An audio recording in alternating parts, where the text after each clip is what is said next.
سامعین، welcome to my channel voice of Mona. ہماری آج کی سٹوری کا نام ہے لا حاصل۔ مرحا ایک وکیل تھی۔ 6-7 سال سے وہ اس پیشے سے منسلک تھی۔ بہت سے لوگ اس کے پاس آتے تھے۔ ایک دن اس کے پاس ایک کیس آیا جو کہ کافی پیچیدہ تھا۔ وہ ایک قتل کا کیس تھا۔ کوئی اس کیس کو لڑنے کے لیے تیار نہیں تھا کیونکہ جنہوں نے قتل کیا تھا وہ کافی امیر لوگ تھے۔ اس وجہ سے سب ڈرتے تھے۔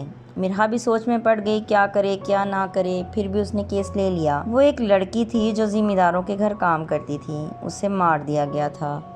مرحا نے پوری کوشش کی اور کیس کو لڑنے کے لیے تیاری کرنے لگی۔ وقت گزر رہا تھا۔ مرحا نے ان لوگوں کو گرفتار کروا لیا۔ پھر کیس چلا کافی دیر تک۔ لوگ بھی گواہی دینے آنے لگے۔ مرحا کو دھمکیاں ملنا شروع ہو گئیں، پر اس نے ہمت نہیں ہاری اور کوشش کرتی رہی۔ پھر ان لوگوں کو سزا ہو گئی۔ مرحا اور وہ لوگ خوش تھے جن کی بچی کا قتل ہوا تھا، لیکن دوسرے ہی دن وہ لوگ باہر آ گئے۔ آتے ہی سب سے پہلے مرحا پر حملہ کروایا گیا۔ مرحا کی حالت بہت خراب تھی۔ وہ سوچ رہی تھی کہ کیا حاصل ہوا، اتنا کچھ کر کے ساری محنت لا حاصل رہی۔ مرحا بچ تو گئی پر اسے یقین ہو گیا کہ یہ سارا سسٹم ہی کرپٹ ہے۔ لوگ پیسے کے استعمال سے ہر کام کروا لیتے ہیں۔ اس کا اپنے پیشے سے ہی دل و چاٹ ہو گیا تھا۔ وہ فیصلہ کر چکی تھی کہ اب یہ سب چھوڑ دے گی اور کچھ اور کرے گی، مگر ابھی اس کی حالت ٹھیک نہیں تھی۔ وہ اپنے ٹھیک ہونے کا انتظار کرنے لگی۔ وہ لوگ اس کے گھر آئے، آ کر دھمکی دی کہ اگر ہمارے خلاف گئیں تو دوبارہ موقع نہیں ملے گا۔ مرحا نے خاموشی رکھی۔ مرحا نے کسی سے کوئی بات نہیں کی تھی۔ پھر اس نے وکالت چھوڑ دی۔ وہ جانتی تھی کہ وہ اس سسٹم کا مقابلہ نہیں کر سکتی۔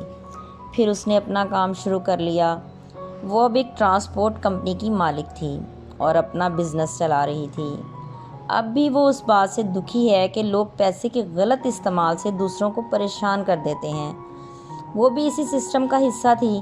وہ لڑکی جو قتل ہوئی تھی اس کا کچھ نہیں بن سکا، لیکن وہ سوچ رہی تھی کہ قدرت کا انتقام تو باقی ہے، وہ جب چاہے گا لے لے گا، لیکن پیسے سے یہاں تو جان چھڑا لیں گے، آگے کیا ہوگا یہ نہیں سوچتے۔ کسی کی آہ سے نہیں ڈرتے، کسی کی بد دعا سے نہیں ڈرتے۔ لوگ ڈرتے ہیں لوگوں سے، اللہ سے نہیں ڈرتے، اس کے انتقام سے نہیں ڈرتے۔